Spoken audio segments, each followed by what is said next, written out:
By age 24, I was in $250,000 of credit card debt. 250,000. 250,000. And I realized I'm in the wrong industry. My side hustle was I would make 50K in cars-ish. And so I made the same exact amount of money. And to me, it was the same effort and process as one car. You find one good deal, you get the permits done with an architect, you hire the builder, and you sell it. If life was a Monopoly game, that is the cheat code. I don't care what anyone says. College is very important, but there is nothing in this world like actually doing and working and putting your hands on something like a real estate development internship, like working as a project manager, managing 18 houses. You can take a small little short plat and do so much with it, and I'm over here doing 500 lots for another company. And that's one of the moments where I realized I got to do this on my own. Make the mistakes sooner. So Okay. either make the same mistakes that I made much faster and learn quicker and not be scared. I like that. Or I think if somebody is hungry enough, they'll do it.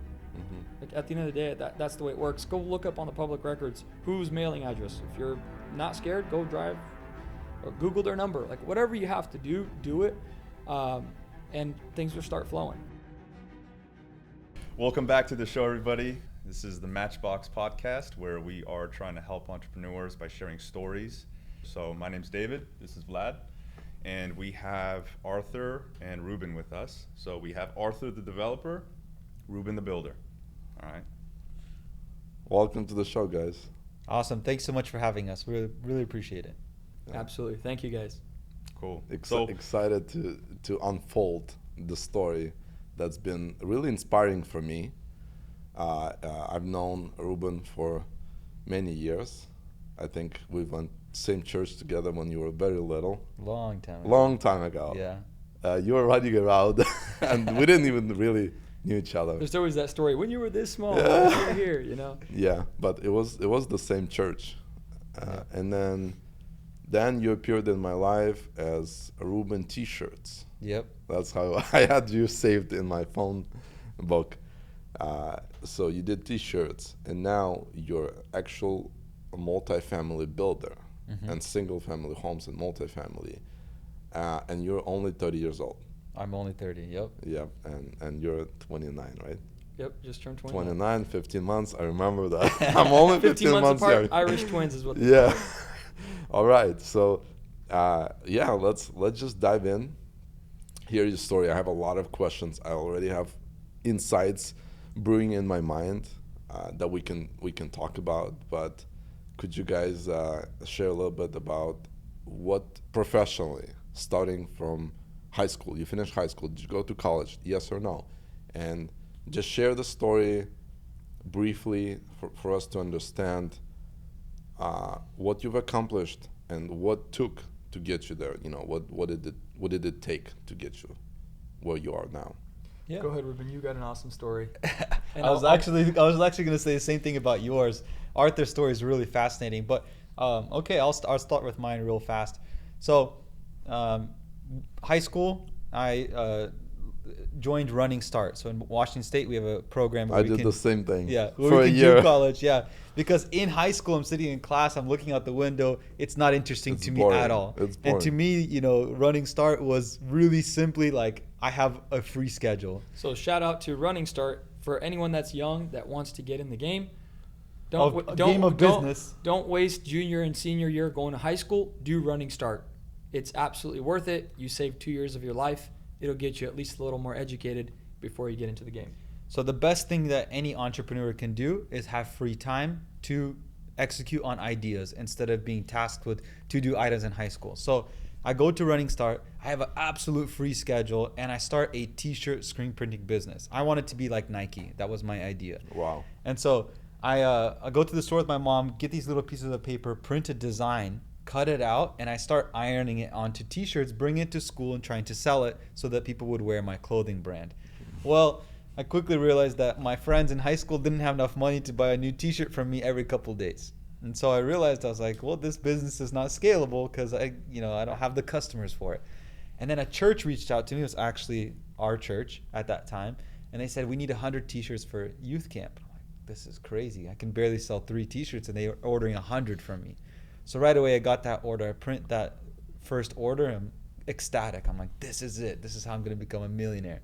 From a young age, I was like, I'm going to be a millionaire. I'm going to be financially free. Oh, what were the economics of that deal? 100 shirts? 100 shirts, I think at that time it was probably $10 a shirt. Okay. $1,000. The shirts cost me $1.70 at that time. Ink and everything else.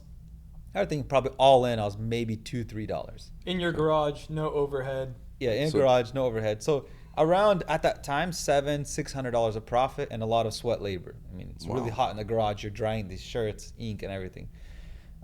Everything changed though. So I'm starting printing these shirts. The business is extremely profitable, high profit margins when I'm sweating by myself printing these shirts. But then I get my first problem. They wore the shirts at camp. They came home, put them in the wash, and all of the blue ink washed off in the wash and ruined the loads of laundries of all my customers. So I'm getting a bunch of phone calls. What kind of ink is this? My whole load of laundry is now blue. The ink washed off, and I'm freaking out. Don't know what to do. So first problem, I'm like, okay, start researching. At that time, no ChatGPT. So I'm trying to figure out, what do I do? I find a supply shop here locally, and I buy a heater, an actual t-shirt screen printing heater. Solve that problem. Fast forward, I start building this business little by little, taking on overhead employees. I lease a machine for $100,000, get a warehouse for $1,500. $100,000? Mm-hmm. Wow. So you have the vision of trying to be like Nike, right? What age? This was by now, I think I was 20. So I started at 15. So I'm just kind of fast forwarding up to age 20, building this business. And I'm like, okay, it's time to get out of the parents' garage, But what I didn't realize at that time is it was a really foolish move because I didn't understand overhead.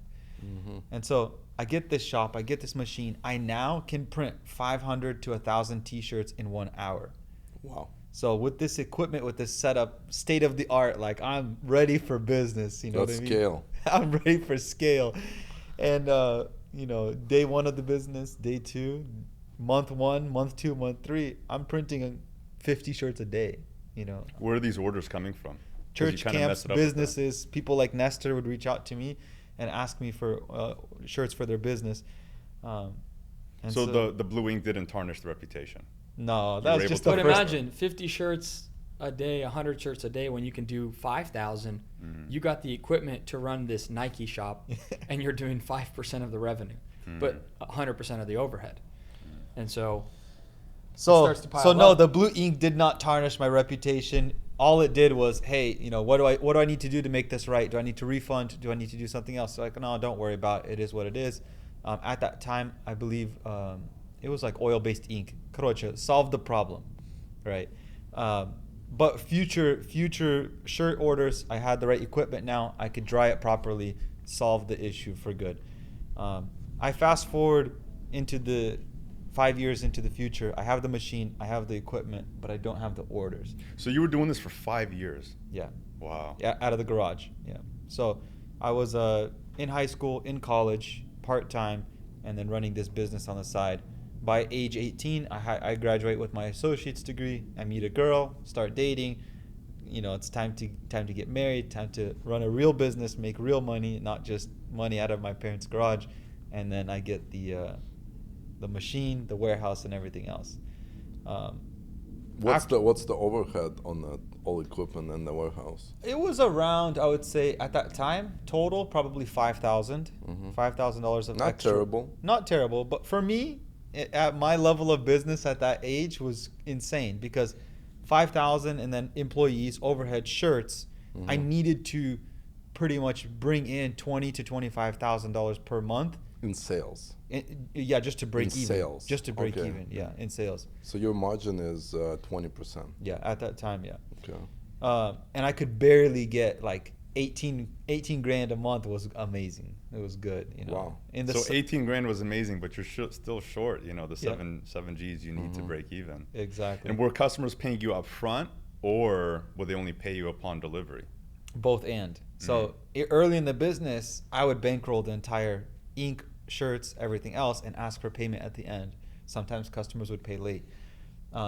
I quickly realized, I was like, this is not possible. Okay, so I'm gonna start taking 50% deposits up front. That helped a little, eased the pressure. But still, at the end of the month, credit cards due, bank is short. I can't pay the bills. So what happens? 0% interest credit cards, that balance stays, and that credit card debt starts to grow. By age 24, I was in $250,000 of credit card debt. 250,000. 250,000. Running this business, hoping. How do you even afford 250,000 in credit card debt? Well, 0% interest. The payment is only 1% of the 250. So the payment's very small. You're not paying it that much, and you're paying down the balance. And the cool thing about credit cards is you can have 0% interest, and you can constantly. How does it work? Multiple credit cards? and Multiple just, credit cards, yeah.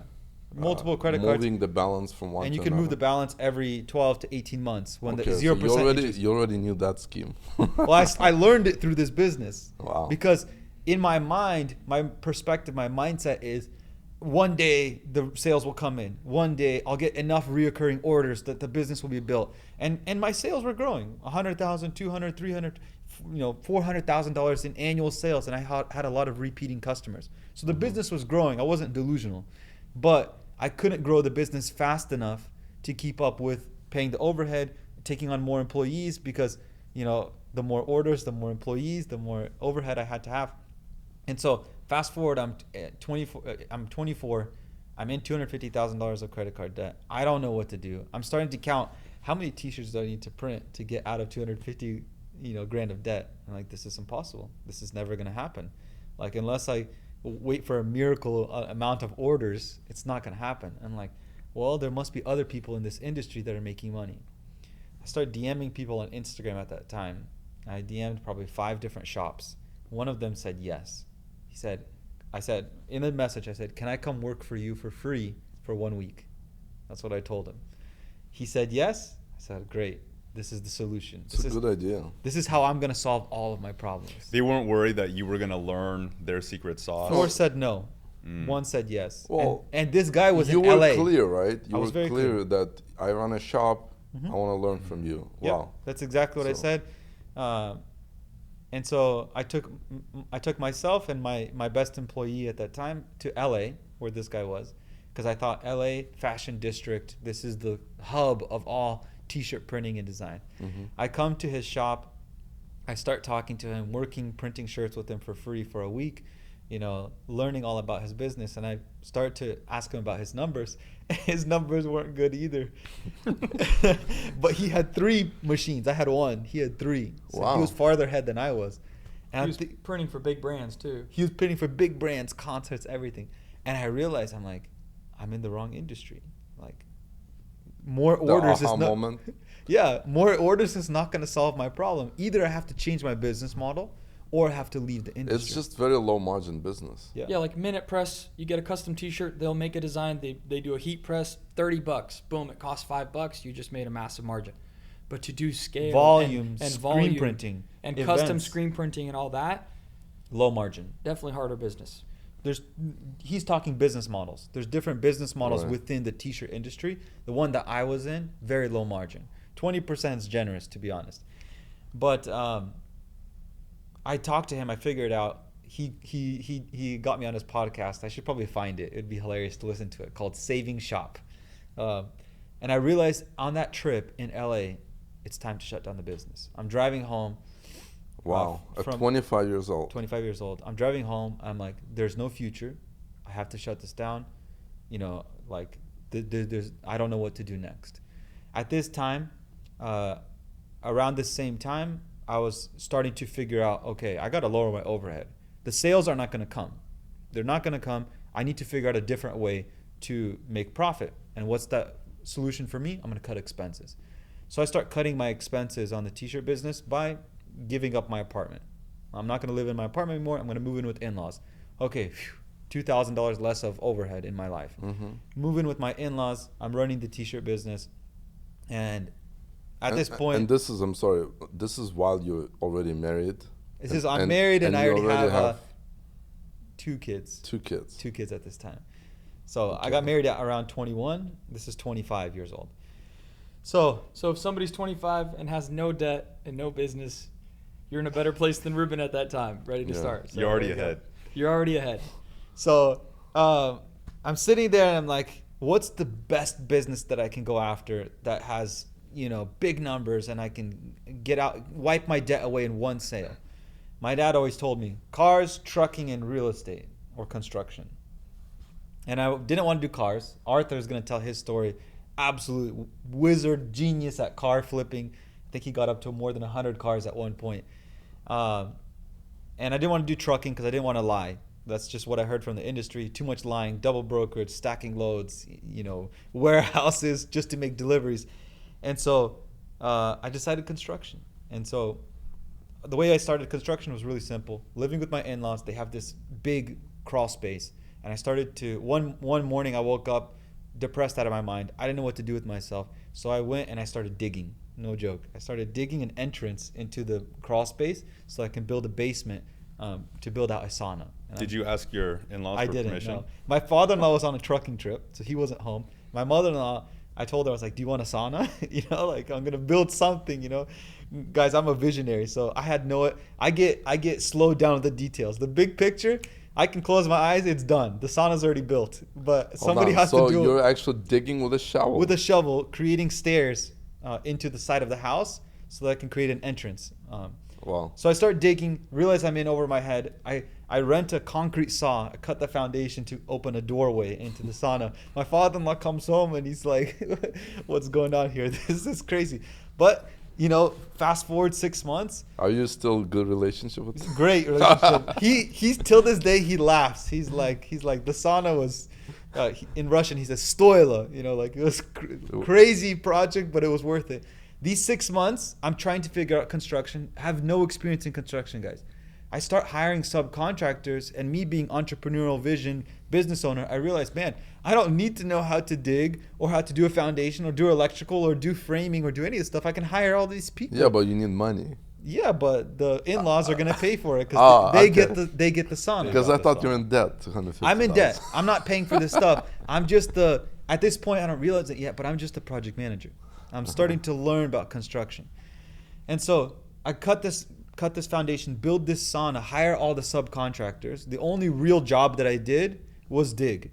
That's it. Everything else, I was like, I'm not gonna do electrical. And the digging is what made you realize you should just sub it out. Yeah, they know how to do it much better than you can. Exactly. So I build this first sauna. I'm like, I love construction. I don't have to do any physical labor, and I just tell people what to do. I agree on a price, negotiate with them, and the project is done. Just wait some time. That's it. Manage the schedule, get it done. Love it. So I get my second sauna project for another client because I posted on Instagram that I built this cool sauna. It's super cool. Build the second project, and at this time, I'm like, how can I do more in this space? I start applying for jobs for builders. How can I fast forward my success? I can't go to college for 4 years to learn how to be a builder. I'm just going to go work for someone. I'm going to go work for someone, learn how they do it, and then build the business at scale. And when you were thinking, if you wanted to learn, were you trying to go like residential, commercial? Like what niche were you thinking? Probably residential. For me, it was residential. I knew some younger Slavic builders, and they were doing good financially. So I was like, okay, I'm going to build houses. At least I'm going to start there. So I get hired for this national builder.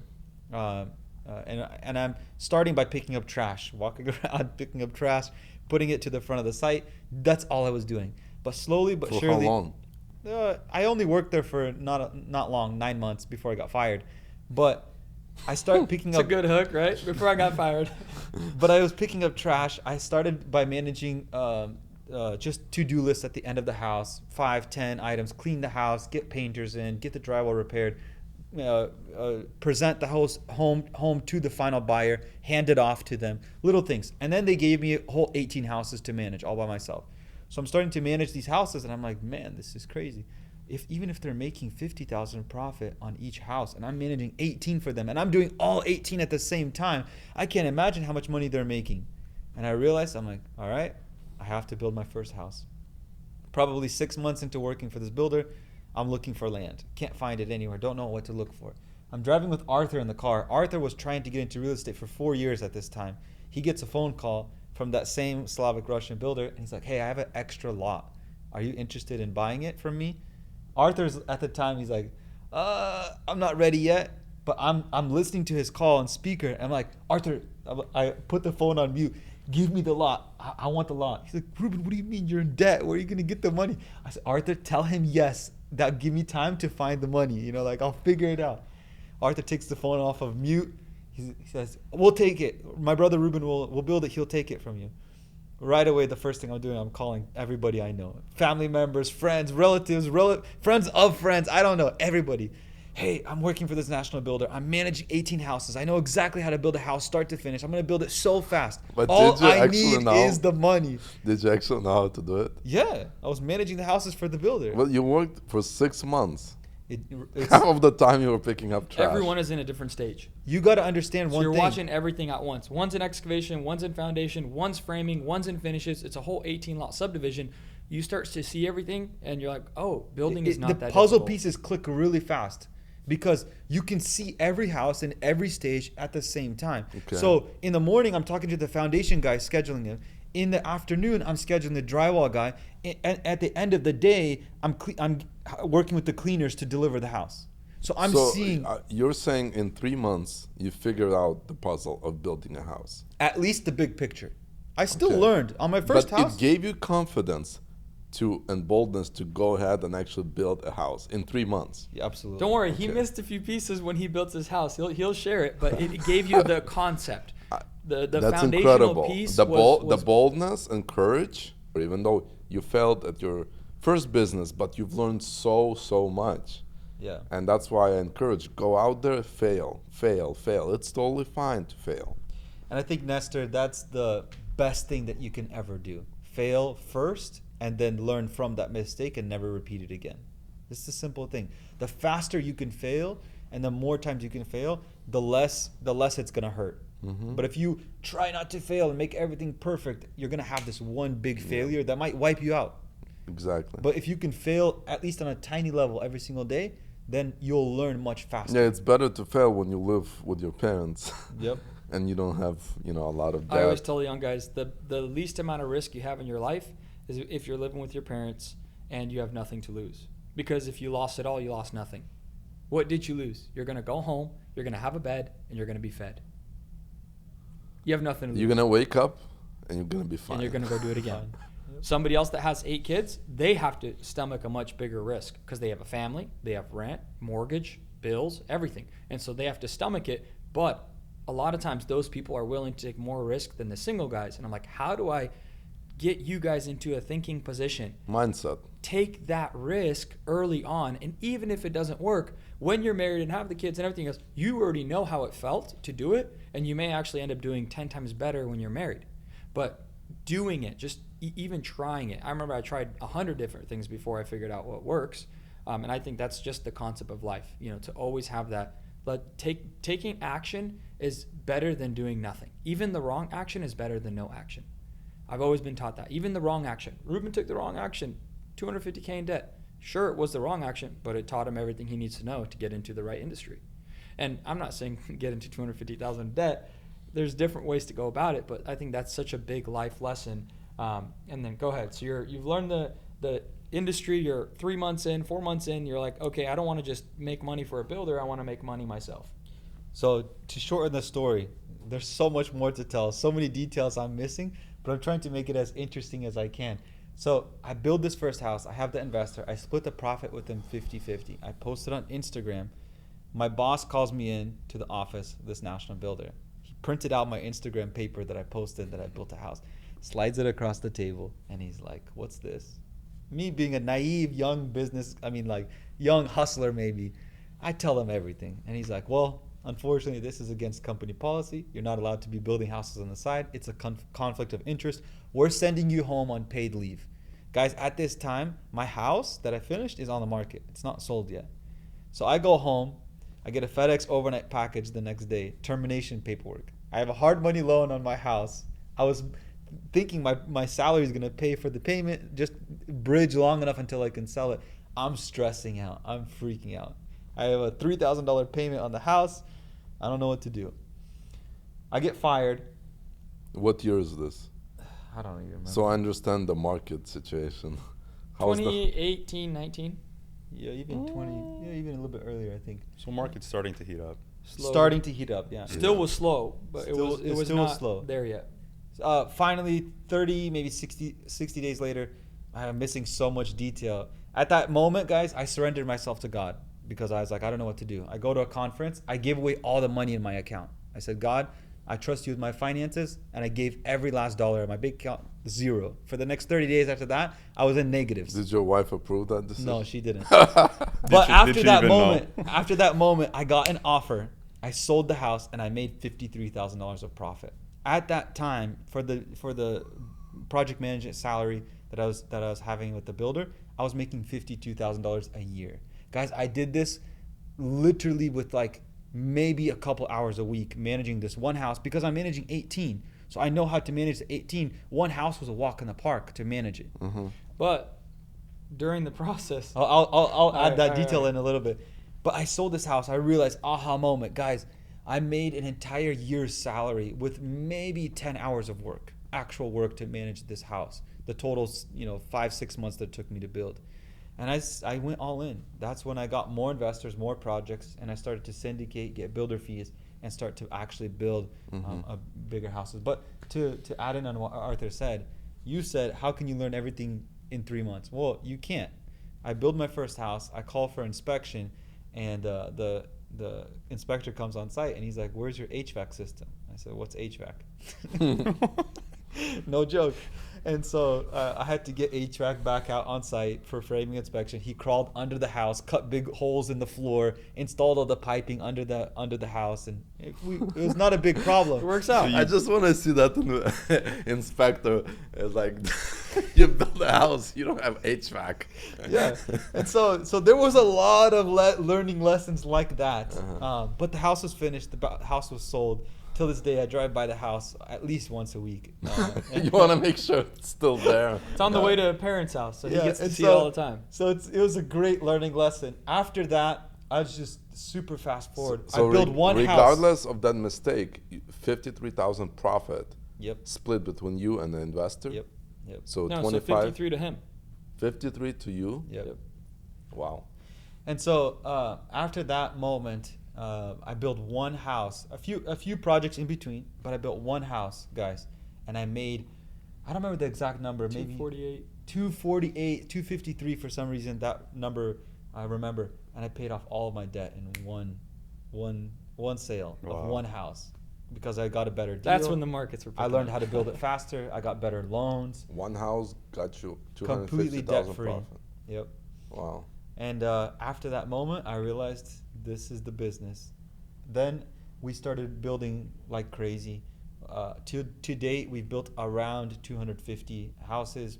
I don't know Apartments, townhomes, condos, single family homes, all using none of my own money, bringing on investors. I do all of the work. I find all the deals. I get the loan together. I do everything. All they have to do is wait. And so, What does the investor get in return? typically the investor, up until recent, I've been paying the investor 50% of the profit. So what that looks like, we had a project recently where the investor, why don't you tell him how much the investor made on the fourplex? I mean, it's all deal by deal basis, but it could be 50%, could be more, could be less. It all depends. If we bring the deal, they bring the deal. If we're managing the development or the build side, but on projects in general, I mean, we like to try to double the money. So if you have 100K and the project will double the cash, if you're active. If it's passive, it's a different game. So it's usually smaller projects, right? You go and build a single house, you put 100K down, you walk away with 200, you and the investor split. So similar to his first deal, they put 115 in, walked away with 106, and they split the profit. So it just depends on where somebody's going, and then eventually people start funds, right? And in the fund, it's a whole different strategy, but you're now doing big deals, right? You're talking millions. To keep numbers really, really simple, investor gives me 100, I will give him back in 6 months, in 9 months, however long it takes the house to sell, 150. To keep it really simple. And that's with hard money loans, leverage, interest, all that. Yeah. Got it. Okay, so we heard your story, $250,000 in debt To building 250 houses. to building 250 houses. Yeah, a little bit of my Arthur, story. yeah. 15 years old. My mom used to do weddings. She would rent out the dishware, silverware, all of that. And at a young age, I really wanted to get into business. My dad's in the auto industry. And so I'm like, well, if my dad's doing auto, I should do auto. Long story short, I ended up saving up by washing dishes, dropping off dishes at weddings. I saved up enough, $1,100. Bought my first car at 15 years old. It was a 2001 red Volkswagen Golf. So I don't know. Manual? It was, I think it was manual, yeah. It had chrome wheels, a little bit lifted. It was funny. But I give the credit to my dad. He taught me that entrepreneurial spirit where, you don't have to trade time for money. And so at 15, I was already, I'm going to do this. I know some other people doing cars. Like I want to try to flip cars. So bought that first car, had my permit. I didn't even have to fix it. It was run and drive. It was just the bumpers were scratched up off the insurance auto auction, driving it around on my permit, cleaned it up, posted it for sale, sold it for $2,000. So for me, right away, I almost doubled my money and I didn't have to work a job. I didn't have to go trade time for money. I would also go pick blueberries, and they pay you for the buckets. Mm-hmm. So that was my first taste of entrepreneurship. And from there, I just started doing car after car after car after car. Went from that $2,000, went and bought another car, grew my money, got to a place where I was doing about 30 to 40 cars a year on my own. And I started selling cars, doing sales. So I worked for a dealership, was selling cars.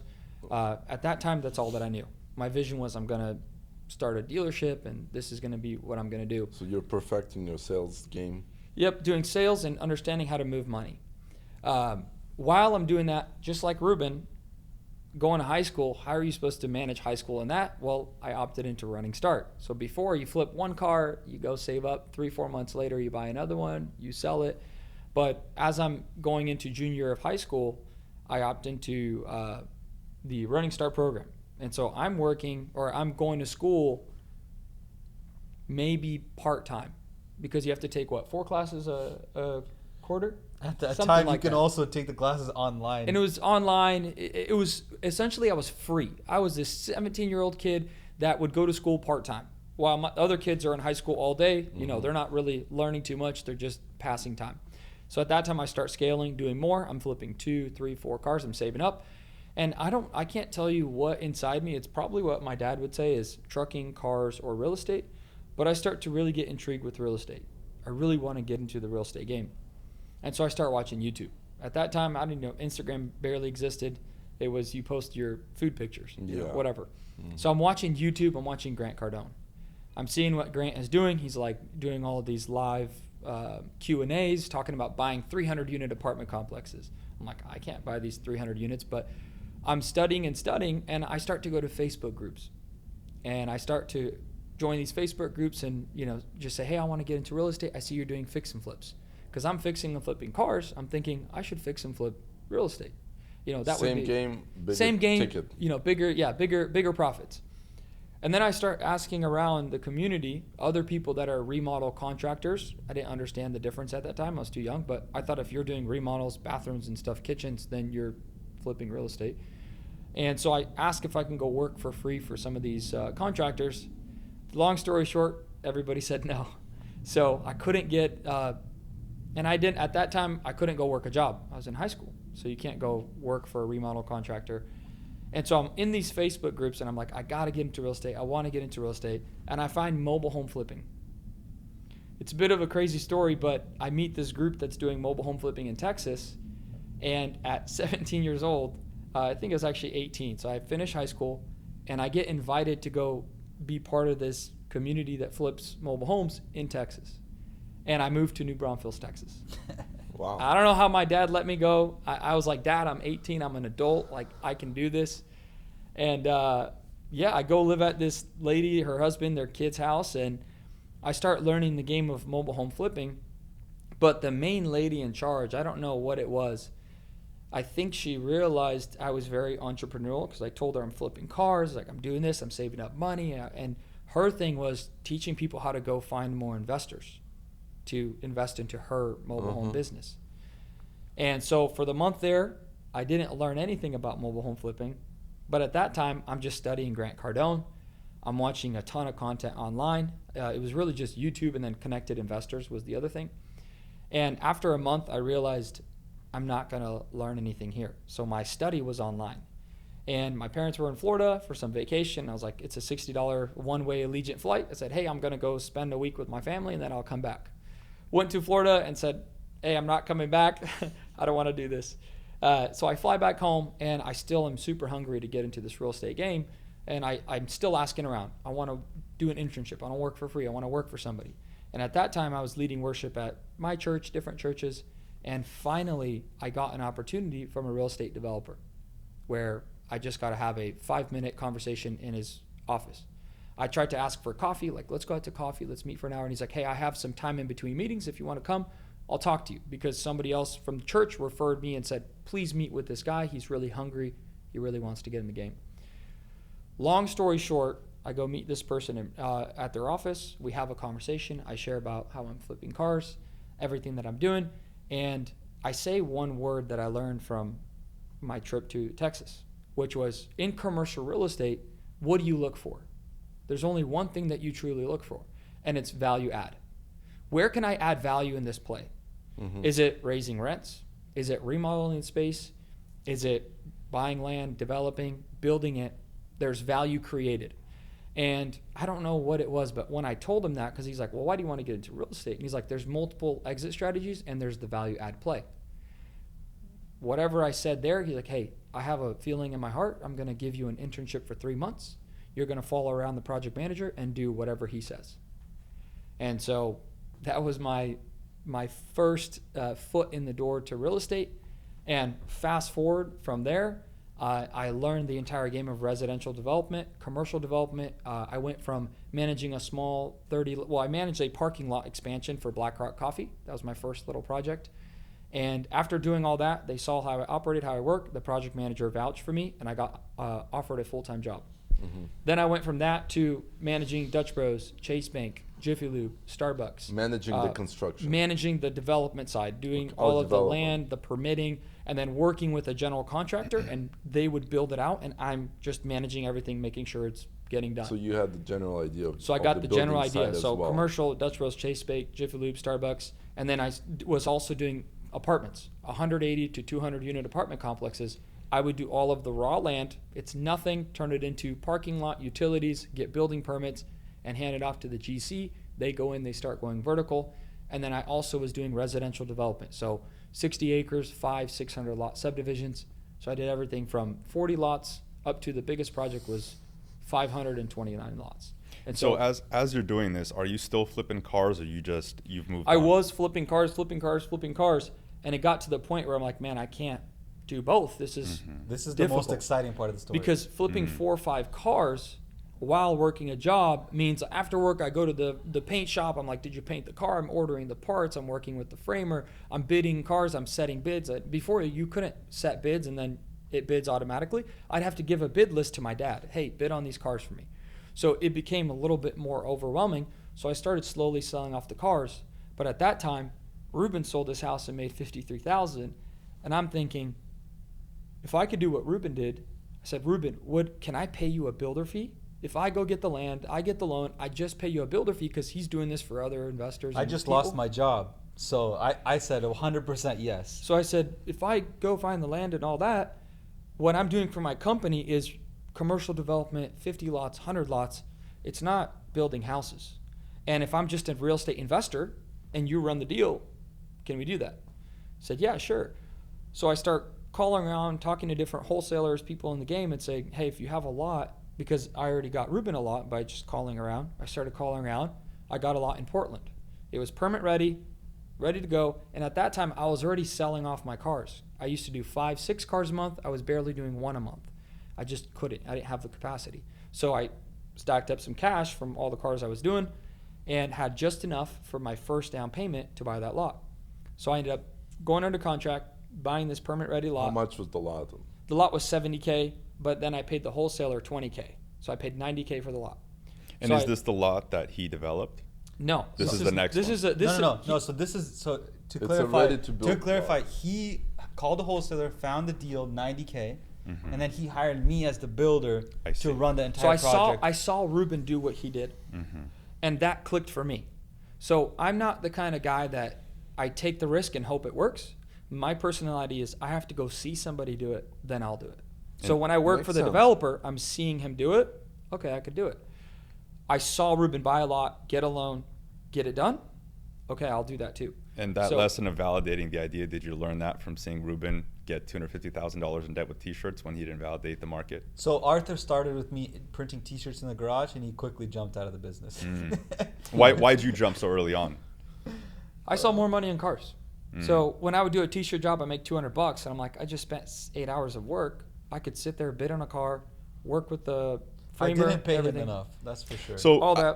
I'm curious, when you see your brother making decent cash profit, it's not overhead heavy business with the cars. Why didn't you switch to cars? Why didn't you get distracted me? and switch from T-shirts to something else? You didn't like cars. I He hated did. cars. Every Mhm. time I would assemble a car, my knuckles are all bloody and all that kind of stuff. I didn't have the idea that I could hire a subcontractor like in the construction space, and I could hire somebody to pay them to assemble the car for me.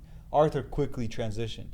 He, Yeah, I didn't assemble. I didn't get my hands dirty. Bought the car, sent it to the frame shop, parts delivered, painter. I paid somebody to assemble it. All I did is drive a nice car. I would detail them. I And would then I started probably- leveraging out the detailing. I didn't want to detail it either. I would probably say also I was a little bit prideful in the thing that this business is gonna work. It's gonna work. It's gonna explode. Yeah. I'm gonna make money. Like I was sold on my own vision. Mhm. You know what I mean? I'm the type of guy that I'll jump in and then I'll get overwhelmed with the details, like during the construction, and I have to figure out that stuff. He's the opposite. He'll love the details, but he's like, how do I take the risk to do this first project? Guys, the crazy thing is to me as on how this deal worked out, because for me, it also changed the way that I look at construction and building houses. So you paid the wholesaler. Yeah, so I paid the wholesaler the $20,000, bought the lot, permit ready, got a loan in place. It was 12% interest, 3 points on the whole entire loan. So I was paying 15%. I didn't understand at that time that that's the most expensive money out there. But Full Dutch. But I had no experience. So paid the lender, started building out the project, put it up for sale, ended up selling it, paid Ruben a $20K builder fee, paid the wholesaler $20K, and still I walked away with $48,000 or $50,000 of profit. I ended up doubling my money. Wow. And that was on the side. My side hustle was I would make $50K in cars ish. And so I made the same exact amount of money. And to me, it was the same effort and process as one car. You find one good deal, you get the permits done with an architect, you hire the builder, and you sell it. And you have a lender, and you sell it. Except Well, it takes 6 to 9 months. takes a little more capital and more time. But then I go, well, I'm More finding- time to finish the project, but Yeah. not more time to manage it. not more time to manage it. It took the same amount of time for me and energy. Not for the other people involved. They get paid for their work. It's business to business, just like cars. Cars have to find the deal, order parts, take it to the framer, Deal take with it to the 15 painter. customers. Yeah, If take you're it to the selling 15 painter. cars. Then I have to. It's literally. It was to me. It was the aha moment. It's the same exact process as cars. Because then once I finish it and assemble it, I post it for sale and I wait for a customer to buy it. Same thing. So for this deal that you guys did together, Arthur, you got the land secured, okay? And then Ruben built the house, and then you had an investor that funded the entire I funded my construction. own. So he You sold his funded cars. I had cars. I was already at 15. I was hustling. I was saving up Well, money. you funded you just down payment for the. Yeah, I funded the equity, which is the 50, 60K down, and then I made the profit. In this case, I hired Ruben as a builder, and I paid him So a flat by fee. this moment, just to clarify, maybe I already built and sold my first house for that 53,000. Yeah. That's completed. You already have experience. Arthur now saw that, and Arthur now is still working his full-time development job, trying to get out of cars because he can't handle it anymore. He used to flip 40 a year. Now he's doing 1 a month, all the way down to 12. He does his first deal. Arthur, how much time did you spend on actually doing that deal? Honestly, less than 10 hours, 10, 12 hours. No, Because even less. Because I was on site all I every day. had to do is I got the lot locked in. I worked with the lender, filled out the application, got approved. Good, credit was good. That was fine. And then I said, build the house. Here's the plans. Build the same finishes as the house you did. So what do I have to do? I don't Where choose did you paint get the colors. plans? Everything was permit ready. So I bought a permit ready project for somebody else that didn't want to take it on. So I bought it. They probably ended up profiting 30, 40K on the land. Cool.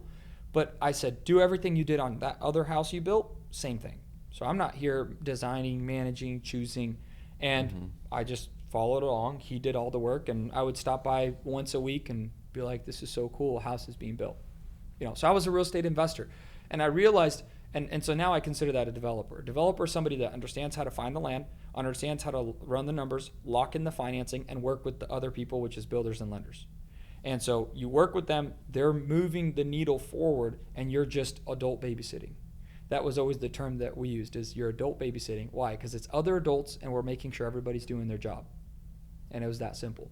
So I did this first house while working this job, and didn't take up any time for my job. My main focus was doing my full-time position, and after hours, on the way home, I'd get photos, videos, projects moving forward, emails, submit one draw a month.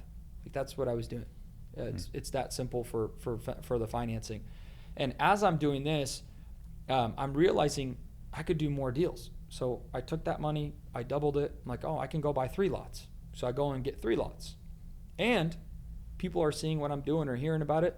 They have some money. I'm like, hey, there's 5 lots. Do you want to put your money in? And we'll split profits. All you do is bring the capital. I'll do the rest. And so what am I doing? I'm bringing in the investor. I'm hiring the builder. I'm doing all the plans, everything else. So now I have 3 of my own money, 2 of somebody else's money. I'm getting 100% of this profit minus builder fees and 50% of this profit minus builder fees, and realizing I can do more. The crazy thing is just like Arthur is managing an entire build for Chase Bank, right? Mm-hmm. Arthur's not going out and scheduling electrical inspection for Chase Bank.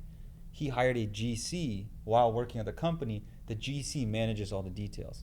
So the exact same way, now I'm in Arthur's back pocket. Arthur's finding the capital because he can underwrite the deal, find it, hires me as a GC, and he's essentially the managing partner of the deal.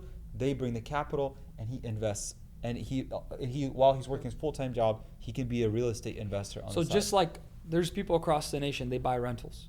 You work your full-time job, you're buying these rentals. You hire a contractor to do some remodel and put the renter in. The same concept I took, and I'm like, I could do this in the new construction game. So it's cool. Basically, from what I understand, your job is to underwrite the deal, is to make sure the deal is viable.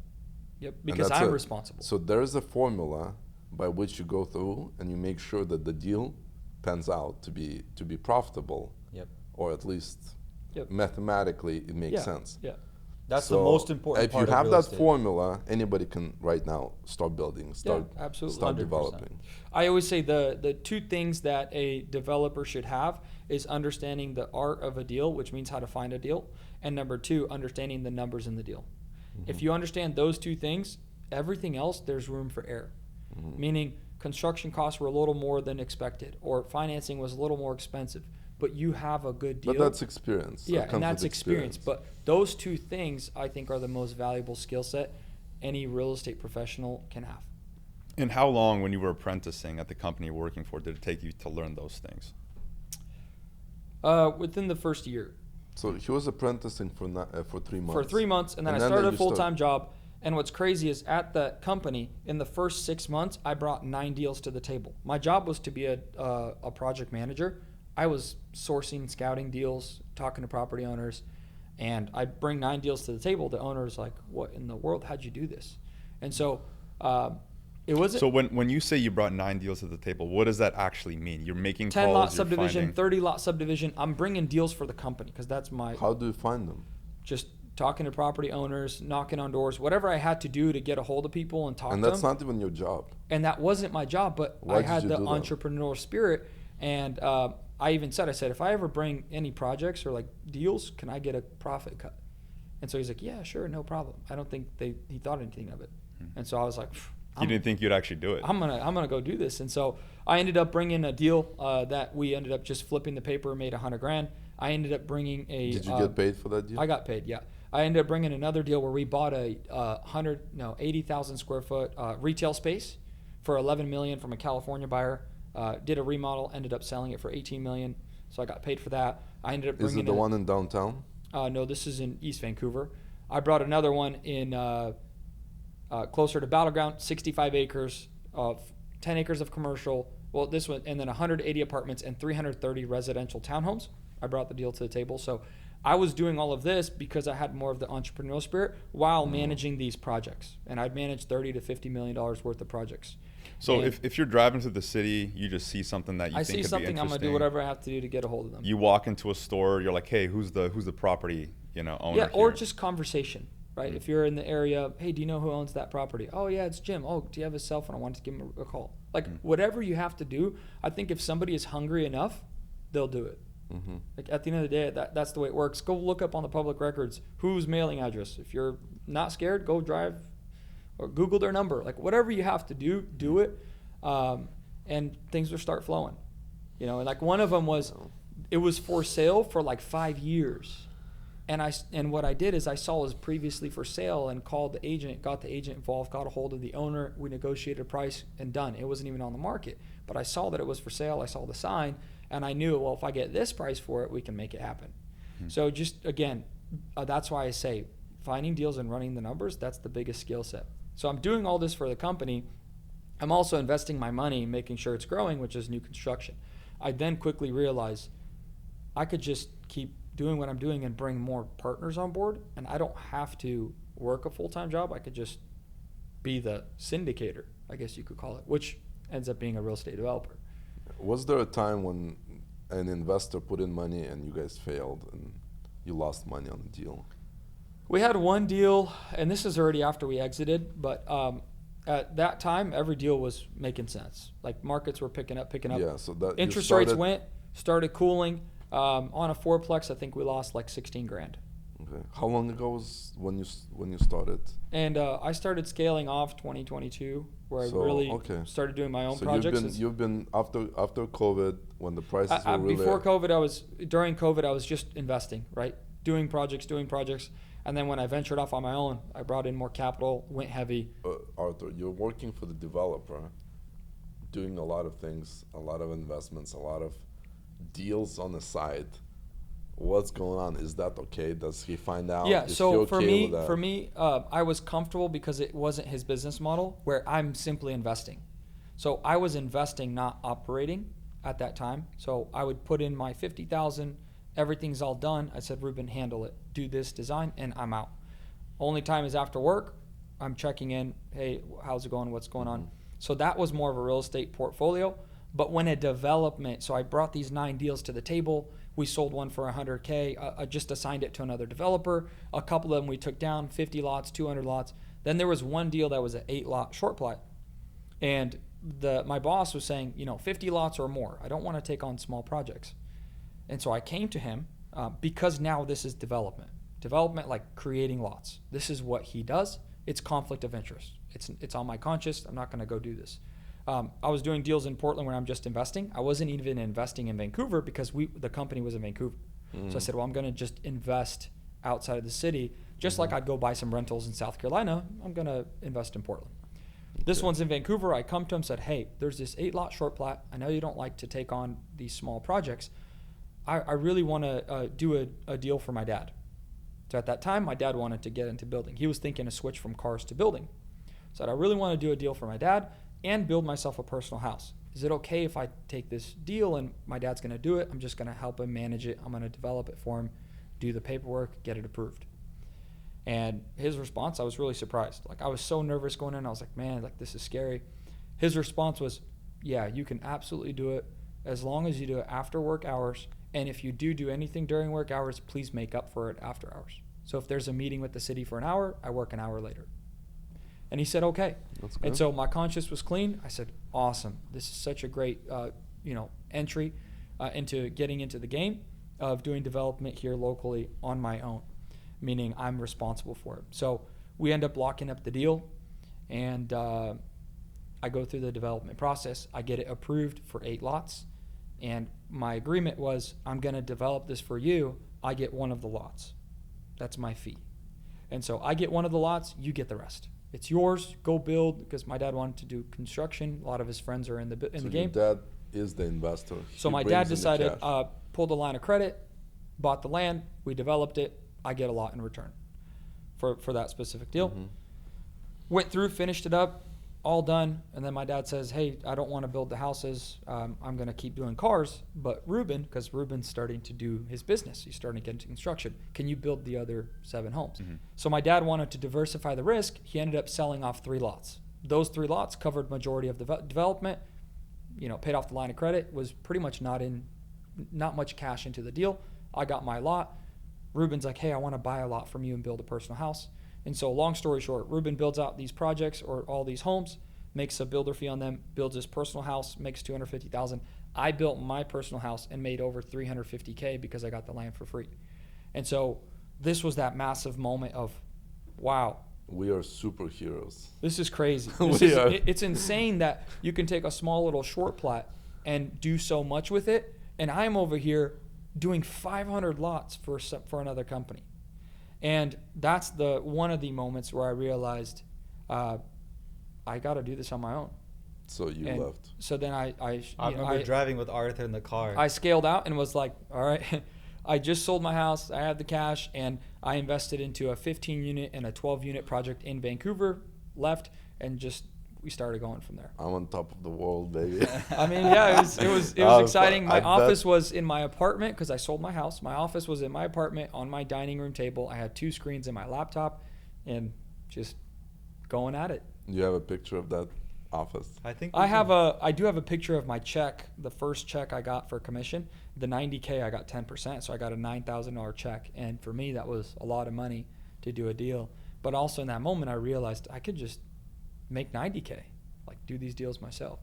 And so it was good. It was what I will always say is in those moments. How did you depart from the development? I remember driving with Arthur in the car, and he was contemplating. He was like, "How am I going to pay?" It took me almost a year to quit, actually. So for probably 6 months. 6 months, I was like, I gotta quit. I didn't know how to do it because I felt like this was my stepping stone, and it almost felt like I was taking a piece out of my life. But at the same time, I understood that I brought so much value to the company. He made $5-10 million on one deal. He made over $5 million. So I know that what I brought to the table was 100% worth it to him, and that now it's that next stage of I can do this, right? Mm-hmm. And I think maybe if it was structured differently, where if I don't know how you can say this the right way. If it was more of a partnership moving forward, because to see like, man, this guy's an entrepreneur, let's do it together. And I had people reaching out to me that were in the game, like, let's partner, let's start a company together.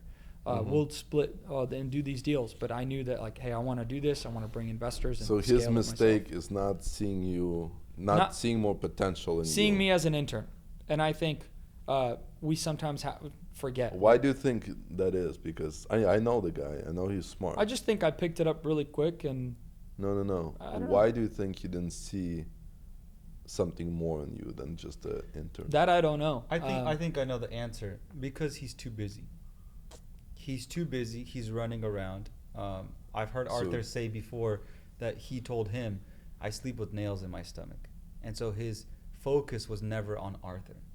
Did he have a lot of Arthurs? No. I don't No. know. Just people running the projects, doing their job, projects moving along. Now, there's other people who are doing what you're doing for the company. But they weren't finding deals. So they don't do acquisitions. They just do project management. And I'm trying to piece together in my head, like, what makes you different? And would you say that starting in cars taught you the art of the deal from a very early age? Because it's the same thing. You're looking for the car. You're trying to find the potential. You do X, Y, Z to the car. You can sell it for X amount of profit later.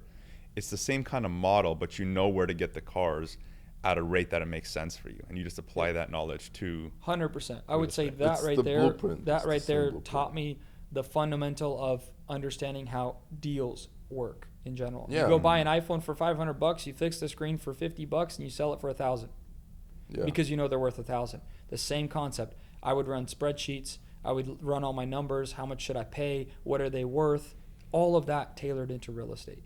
And so everything I was doing at cars at a young age, and I don't know if I fell in love with spreadsheets or I just did it because I used to do it on paper, and then I started building out formulas, how much I should pay for a car, how much it's going to cost, and it spits out my profit. So like I was very analytical when it came to that. I love numbers, and I think that was to my advantage. Yeah. And then the car sales, David, car sales. So understanding the value and then learning how to buy under value and selling for value over. That's simple. So any industry you go, let's say electric dirt bikes, any kid can go online, just start watching the deals and trying to negotiate and trying to see, okay, this type of a bike, 2024 with 300 miles on it is worth about 4,000. So how do you realize it? You just watch the market. You just watch the market. Same thing, you have Craigslist, you have Facebook Marketplace. Yep. You know that the value for the bike is about 4,000. All of a sudden, you see a bike of that value for 3,000. What do? You go buy it right away. Yep. You flip it, you sell it. So, and then another thing is the principle of selling, the art of the deal, which everybody's talking about. So a used car sales guy is the easiest job to land right now, in my opinion. There's so many dealerships out there. There's so many used car dealerships out there. What do you need? Anybody will hire you. You just show up and tell them, I wanna work for you. Anyone will give you that shot. So right now, if you're 17, 18, show up at any dealership. I bet if you show up at 3, one will give you a job right there on the spot. And then just learn, just prove yourself. Just start selling. Maybe you're gonna sell 2, 3, a week. And then you're gonna perfect your game and you're gonna sell 5, 10. And that's where you start. And if you can sell a used car, you can sell anything. Yeah, and a big book that helped me, because I was really into books at that age, was How to Win Friends and Influence People, if I said that correctly. Great book. And when I worked for a dealership, I went and started that job. The one thing I focused on, 2 things actually, was what do they want and what do they need. I start with what they want, then I give them what they need. What did that look like? Somebody walked into the store. I'm like, oh, what are you looking for? I really like the STI. Awesome. Do you have any pets, family? Oh, I got 2 kids. This. I'm like, okay, they probably need a Subaru Forester, not a STI. Well, let's test drive the STI and the Forester. Well, here you can fit your dog. Here you get some speed. And that's all I was doing. And that simple rule, the second month at the dealership, I broke their record, and they've been around for over 10 years. I sold 43 cars in my second month. And that's literally all I would do. And I was a 17-year-old kid, and adults would buy from me. So if there's somebody 17, you can absolutely sell. You just have to understand. They're thinking, okay, a 17-year-old cannot lie. He's probably genuine. Yeah, and he's legit. Well, that's all I would do. And I would get them on a test you. drive, and then I understood how to leverage. And now that I'm thinking about it, I understood coordination. Because I know if I can get 3 people on test drives while other customers are coming in, I'll go talk to them, set them up. While those customers I have the other 3 customers filling out applications for loans. And so I would manage all these customers. The other sales guy is walking around, goes on a test drive. He's waiting for the guy to come back. Guy comes back. He's like, do you want to fill out a loan application? By the time he finished with 1 customer, I already have 10. And so I understood the game of leverage, coordination, and finding what somebody maybe wants and addressing it, but then giving them what they need. And so that also taught me a lot with real estate, because then I start negotiating with property owners. You want this, you want that. Well, what's your reason for selling? Well, I want to go see my daughter in Utah. Great. And so now you're understanding the real need in a person, while obviously talking through their wants of what they want with their life, with their whatever it looks like this in the situation. It's interesting hearing your story, because one of the most common things you hear in entrepreneurship is selling is the number one skill, and it's a foundation for everything, which I think it is. But the skill with cars that you stacked on top of sales is arbitrage. We're able to find something under market value and sell it for over. What other skills do you think you got that you stacked that really kind of moved the needle for you? Yeah, I would say sales, number 1, and then just understanding buying and selling and making a profit. If you have those 2 things. Understanding economics. Yeah, that's absolutely valuable. But then once you have those 2 things, is falling in love with numbers in general. Because you can go into deals blind and hope at the end you make money. Doesn't matter what. You could start a business and hope you make money, find out you're in debt. You can go buy a property because it feels like a good deal. You build the house and you end up losing money. I always say the money is made on the purchase in anything. When I go buy the cars, if I bought the right deal, I can go resell it as is and still make money. If I buy the right land, I can go sell it as is and make money. or you create value. So I buy a raw piece of dirt, I get it permitted, I go through 3 years of process, it now has a different value. Why? Because nobody can buy time. So somebody can come in today and start building. There's value in that. I know people that just focus on doing that. And so understanding that the deal is in the beginning, not in the end. It's not how much money you made in the end. When somebody exits a company, it's because they had a really good idea in the beginning and then they executed. And so that's one thing that I definitely have even learned where I bought bad deals. We lost some money on a fourplex, but we make money on other projects. It always came down, this was a really good deal. I look back, too high of a purchase price for that specific deal. And then real estate related, it just depends on where you're at, right? If I can hold everything, I would be a lot further in life if I held all my projects, because real estate only goes up, but I'm active. I'm still in accumulation. We're doing deals. But there's that other piece of it is, if you can, most people that are in the game 20 years say, I wish I held more. Talk about off-market versus on-market deals, because I feel like what you do doesn't work if you're finding property on LoopNet or Zillow. Yeah. It works because you're knocking on doors and you have a network and you continue to expand it and grow it. So yes and no. I've bought in deals on the MLS where I've made a couple $100K. Like I built a duplex and made $230K. It was listed on the MLS, the lot. And you just saw something that other people missed? Like what was it about that? The difference with the MLS versus off market is very simple. Competition. When you find a deal, anything, a car, an iPhone, when you find a good deal on Facebook or Craigslist, what happens? Everybody's calling. Everybody's competing. When I'm doing it off market, me and the property owner, we're negotiating. We might do it for a week, a month, whatever. But the off market deals sometimes will take me 5 years to get them to sell to me. It takes a lot of work. So that's the difference. MLS has deals, but you're going to compete. Off market, you might have some competition, but mostly you don't. It's just a matter of timing. And not everybody, you can't force anybody to sell. On the market, they're ready to sell. They're out there. Off market, it's a game of nurture, a game of follow-up, understanding, or a game of relationship. If I have a good relationship with somebody and eventually they're ready to sell, they remember, they know me, they know my family, they know what I'm doing, they're going to call me. So even like my boss, he's continuing to do these great deals because he's very good at building relationship with people. So it's not like, I'm just like doing crazy things every day. It's nurturing relationships. Yeah. That's the biggest your difference. ex-boss. Because I have done deals on the MLS, plenty, and they've made money. I've bought in deals that were not the best, and it's just always competitive. It's me and 5 other offers. With your nurturing, do you have like a CRM that you use to keep track? Like, hey, I knocked on this door, I got this guy's number, I'm going to keep following up, because you probably aren't getting. For me, everything is spreadsheets and my iPhone. It's crazy as it sounds for development, because you need one deal, and it's going to do well. Versus our real estate wholesaling company, we have a whole CRM built out. We have a whole nurture sequence built out. We have automations built out, because there we're doing 10, 20, 30. We've done over 100 deals so far. That's a whole niche nurture sequence, and it's all through the CRM tracked. So the wholesaling business is, you've systemized the process of finding deals. Yep. How'd you do that? I'm the nerd that builds out all of the sequences and the automations and all the follow-up sequences. But I think the big picture idea is that all of it simply just takes, like, you have to do it first. Because we started wholesaling all manual. We started finding deals all manual. And then okay, we can't get enough deals. So what do? We systematize it, make it faster, make it automated. And then we move on to the next thing. And we conquer each little kind of milestone one at a time.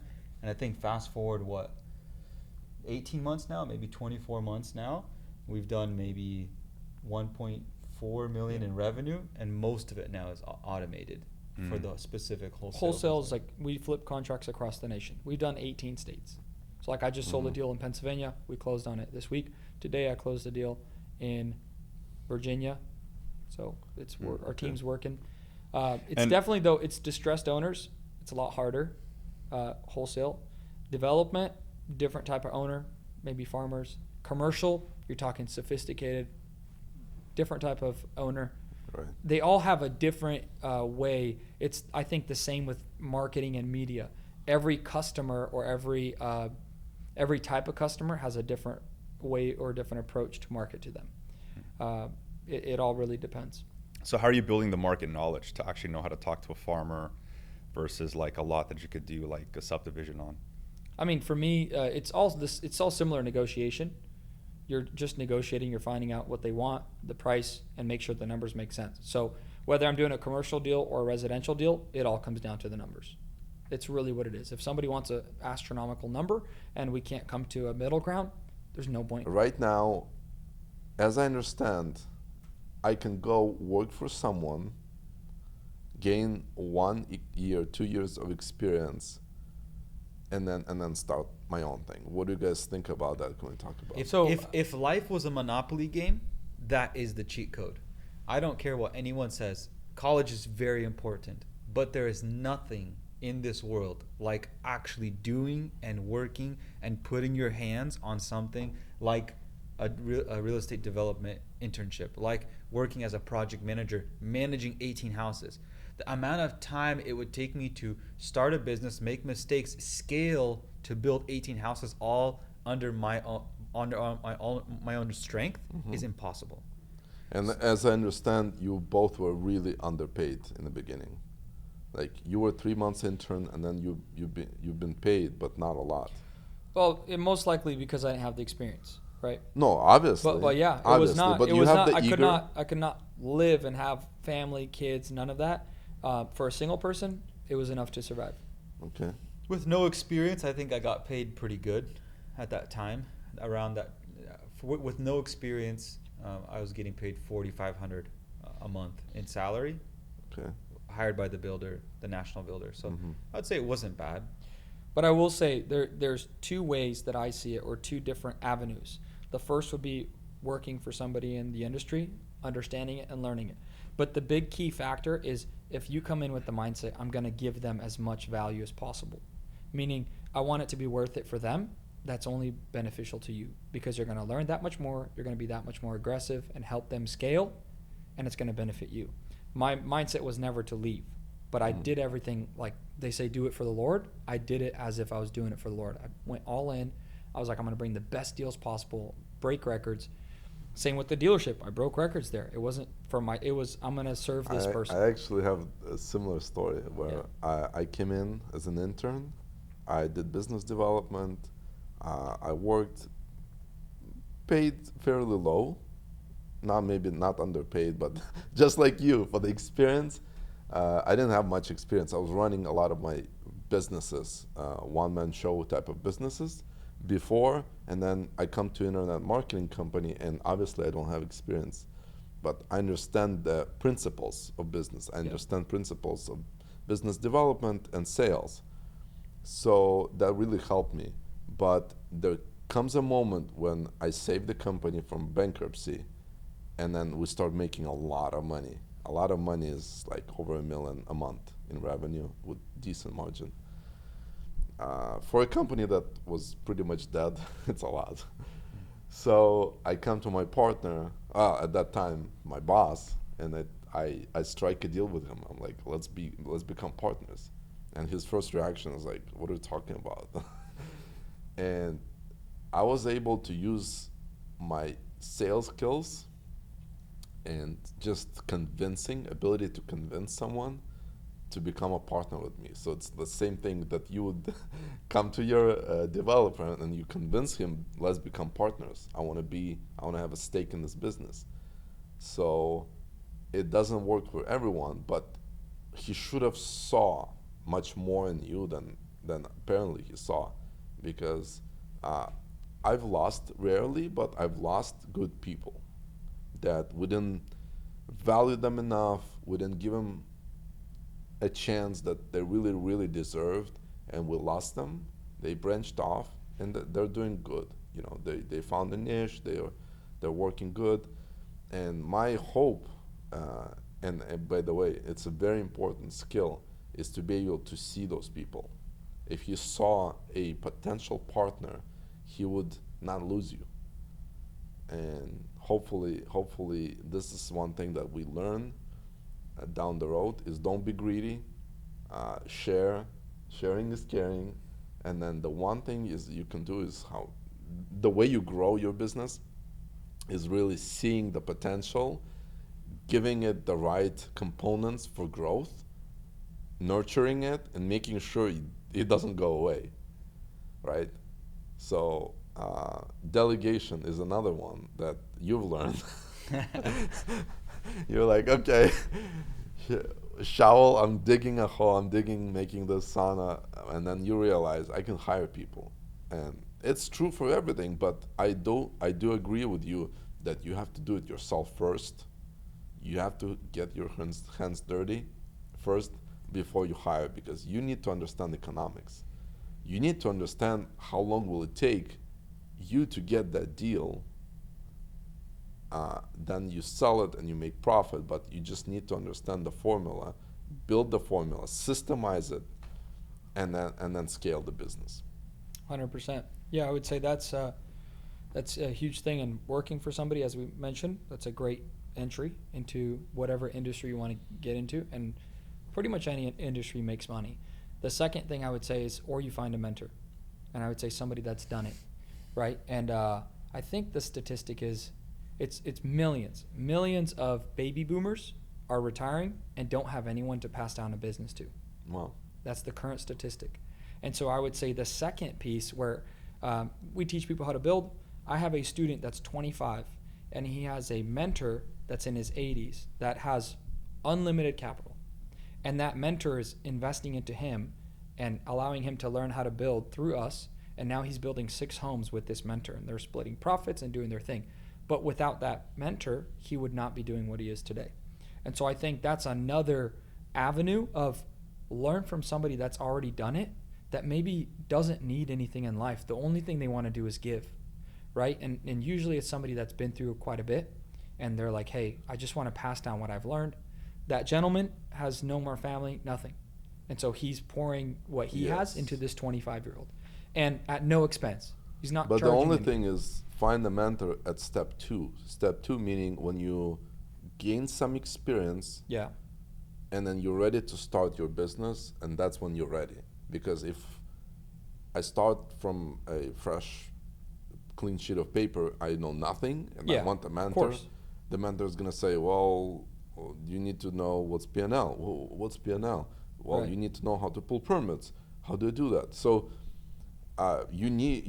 mentorship, 100% agree, but you have to go work for that pizzeria, figure out, at least work 6 to 12 months before you come to me and say, hey, help me out with my business. What am I missing? I think I know how to make pizza.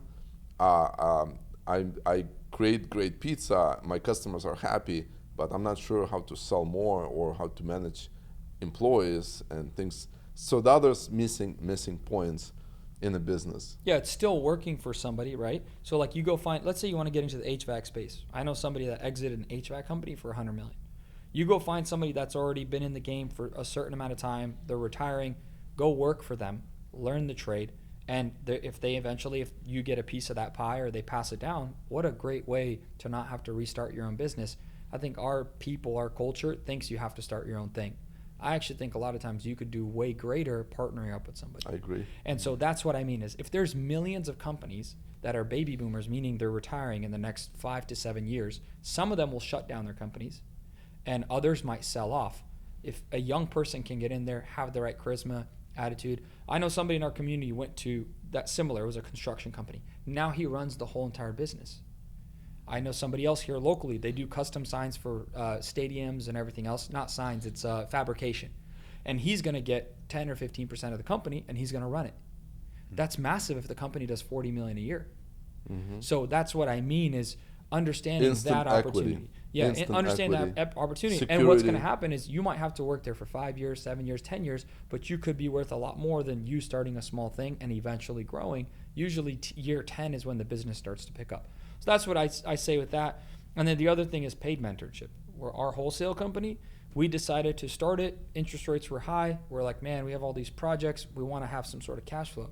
So instead of me trying to figure it out, I found somebody that was doing $1 to $3 million a year. I said, let me pay you, teach me all your systems, all your CRMs, everything you're doing, and I'm going to implement it. I wrote the check, and I saved myself 5 years of experience. So there's that option. But that's not usually for, that's obviously when you're already in business and you're like, I want to take it to the next level. And so I actually believe in also paying for consulting and things like that, because you can expedite and shave 5 years of experience right off the bat.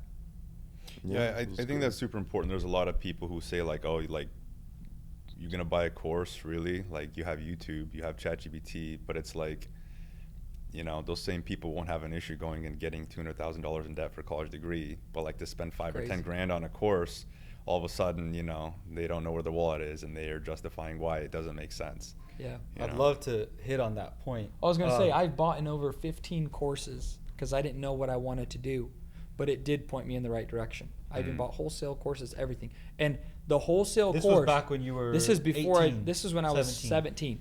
I even bought a wholesale course for $500 in 2016 or something. I used those skills, and that's how I was finding my development deals. And I didn't necessarily do what he did, but I understood the concept.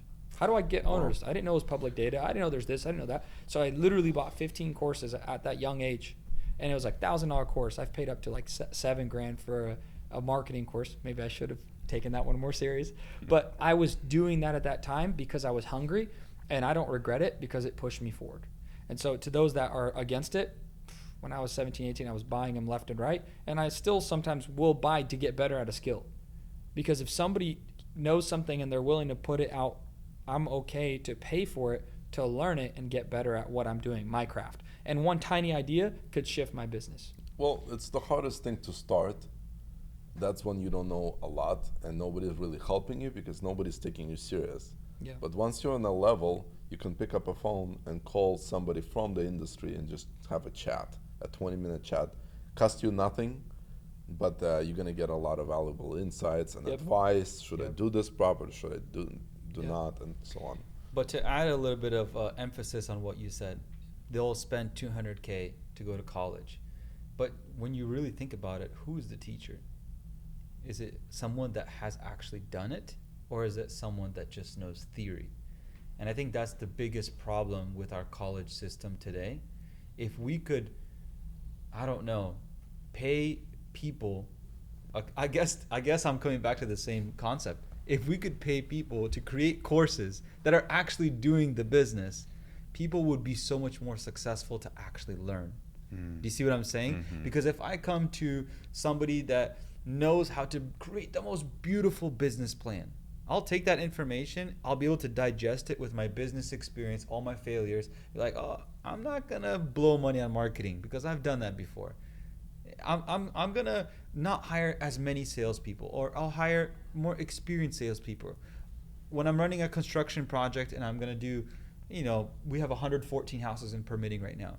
I'm already thinking ahead of time, okay, when those houses are gonna be coming soon to approvals, I'm not gonna make the same mistakes and hire inexperienced project managers. I'm gonna hire experienced project managers. But I had to learn that through experience. You see what I'm saying? And so I would rather learn from someone and pay a price to learn from that someone that's actually done it instead of going to college. And maybe I'm a little bit too heavy on that side, but it's what's worked for me, because I went to college. I did Running Start.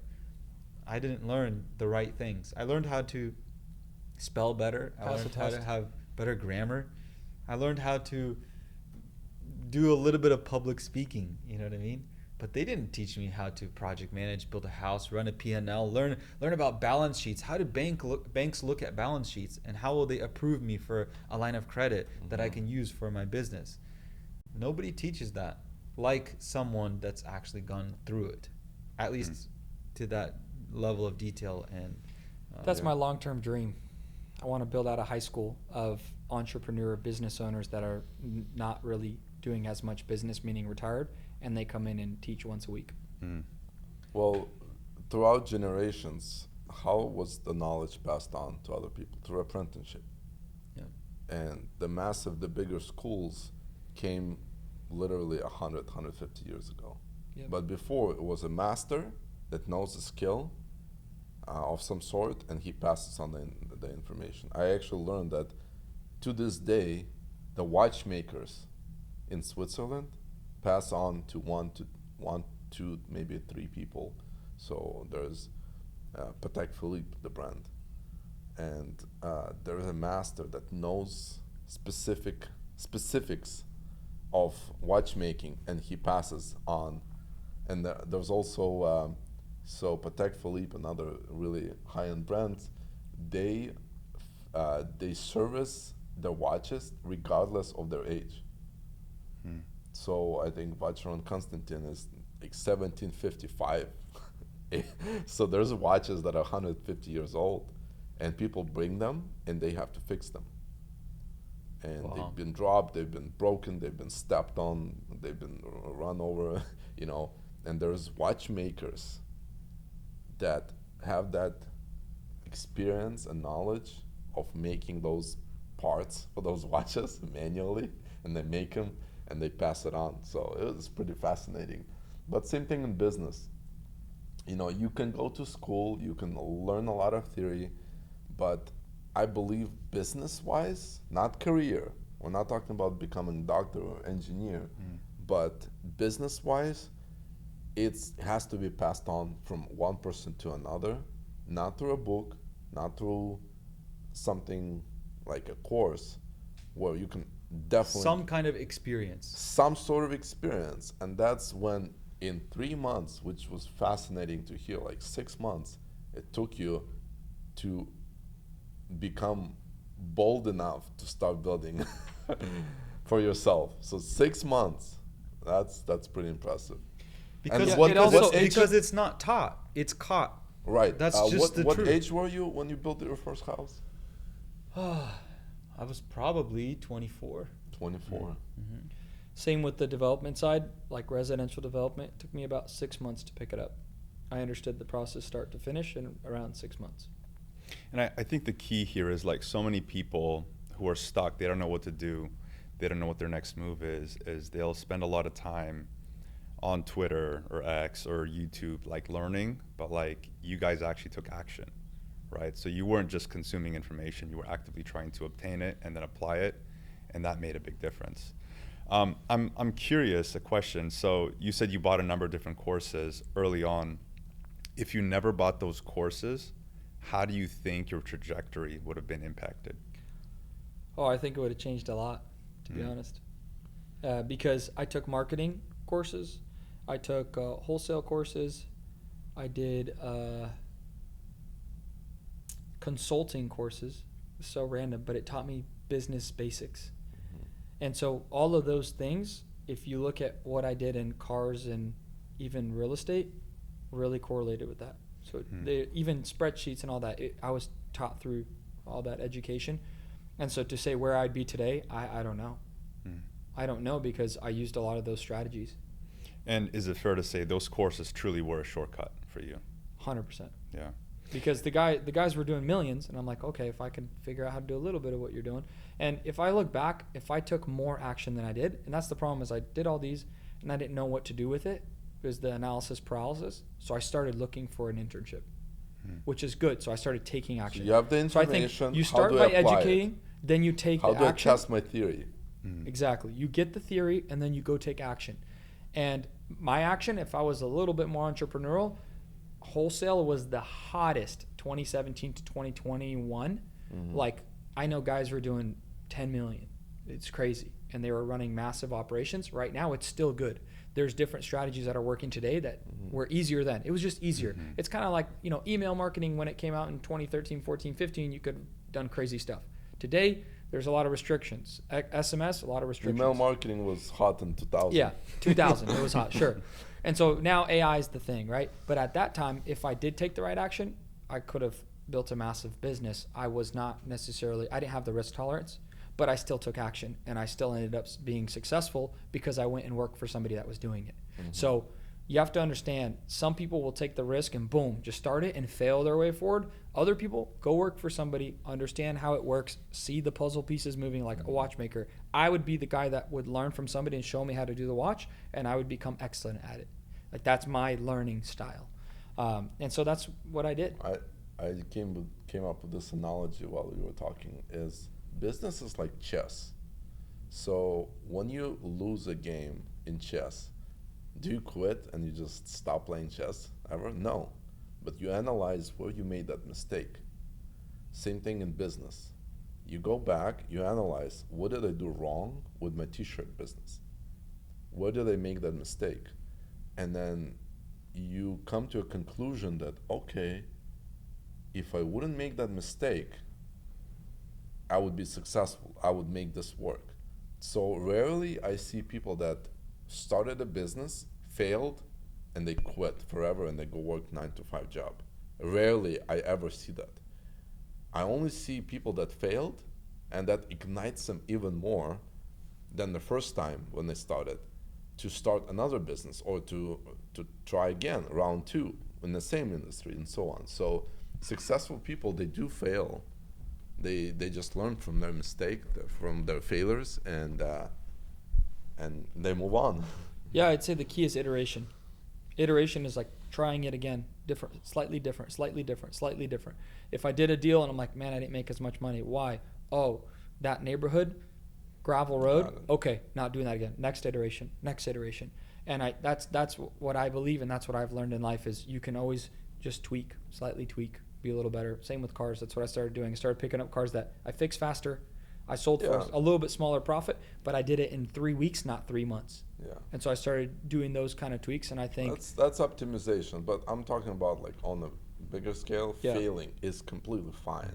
Yep. And it's good. And the it's mindset around failing. Right. And it's good in the early stages of your life. Yeah. Obviously, if you fail at 40, it's going to be a hit. Pretty complicated. The AI summary is some action is better than no action. You have to apply. I'm curious, would you guys say, because I thought about this too, I had a young guy ask me, and I thought in my mind, I'm like, I don't know if this will confuse him. Is it better to try as many opportunities as possible when you're younger so that you can feel out different things? Or is it better to just go one by one? If you don't like it, move to the next, but quick. Like if it's not for you, move on. If it's not for you, move on. Because a lot of people get attached. I'm doing this thing, I'm going to drag it out 1, 2, 3 years and hope, I like this job or like this industry. What would your guys' advice be on that? I feel like that's a dichotomy, and I really like what Naval Ravikant says on this, is it's not 10,000 hours, it's 10,000 iterations. So you got to keep trying. But like, let's connect Hormozy into it. And he's like, people give up too easily. They have the lady in the red dress syndrome, where it takes a lot of time and it takes a lot of failure in order to see something succeed, and they're not able to absorb those hits and keep going. Like Nestor's saying, you're playing the game of chess, you lose, and then you stop playing. So you got to stay in the game long enough to actually like have the chance to succeed, but you have to be iterating like every step of the way in order to make it work. Yeah, I could agree. But to answer your question differently, if you're trying multiple things at the same time, you're going to fail at all of them. Yeah, you have to go one by one. You have to realize why it's not working, and do I like it or not? So if I don't like it, I hate it, don't expect it working for you. If you actually enjoy it, you understand the industry, and you're passionate about it, well, you have to keep trying. You have to keep trying. And then you need a mentor in your life, someone who is more seasoned, who lived through a lot of things, and you just ask him, hey, why am I failing? What am I doing wrong that's not working? Why am I failing? So definitely consult with the right people. Make sure you have a good circle of people around you. And I don't believe, I just don't believe people will keep failing. They have to win somewhere. It's like playing the roulette. Like eventually you're gonna hit that number. So the more failure, the more experience you get, and eventually you're not gonna make mistakes, and you don't have to be a genius to succeed. 100%. Yeah. The people I talk to that been successful, none of them, for now, maybe Elon Musk is gonna be next, and he is a genius, but to be able to do well, to be able to be successful at certain level, in any industry, you don't need to be a genius. You just need to be someone who is more passionate, who is trying harder than your competitors, and who doesn't give up. That's it. I agree. I think I saw a post where it's like KFC started the business that blew up at like 60, and there's 10, 20 other billionaires that didn't have that aha till their 60s. Not saying it should take that long, right? But I even mentioned my old boss. He started his company at 34, and look where he is today. You know, it's over $100 million. And so that was in a 10-year period. So he was being seasoned for a certain period of time, and then when he was released, boom, he's going. And I'm sure he was trying things as he was doing what he was doing. And so I think also understanding some people might have success earlier, some later. You're on your own path, right? And to continue to try, like you said, be persistent. I think on deals I've underwritten, it's got to be 15 to 20,000. And I've done it. And some of them now, on my phone, I get a link. I look at it. I'm like, oh, I know this area. Not going to make money. Move on. Because I already know. I don't have to sit there. I don't have to go through a spreadsheet. But I can see the deal. And so I can agree with you. It's iteration, how many times you do it, not how many hours you spend. Because I could spend 10,000 hours, but I'm never changing. So we talked a lot about knowledge and the learnings and the wisdom. But let's talk briefly on mindset. So I believe like your mindset is like your brain's operating system, or your mind's operating system of how you choose to like interact with the world and what you choose to believe and how you make decisions. If you had to have like an AI, like humanoid, right? And this person was like fully capable of being a human. You had to program their mind with the correct mindset to succeed as an entrepreneur. What would you add to that operating system? What would you not add? Loaded question for sure. Well, I think I would definitely create some kind of blend between visionary thinking. So when I was in my garage or I was on the floor in the apartment that I couldn't afford, in my mind's eye, I believed I will be a millionaire. I just had that conviction. Deep down inside, I knew that I knew that I knew. I didn't know the journey. I didn't know the path. I didn't know how it was going to look. Everything was foggy, but I knew that one thing. I will be a millionaire. The problem is the details is not what wasn't my strength at that time. And so I should have had some kind of system to catch me in those details and to plan out the way over those details. And then vice versa for Arthur. I mean, he's incredibly smart at underwriting the details, the spreadsheets, the whole entire business plan in numbers form. You know what I mean?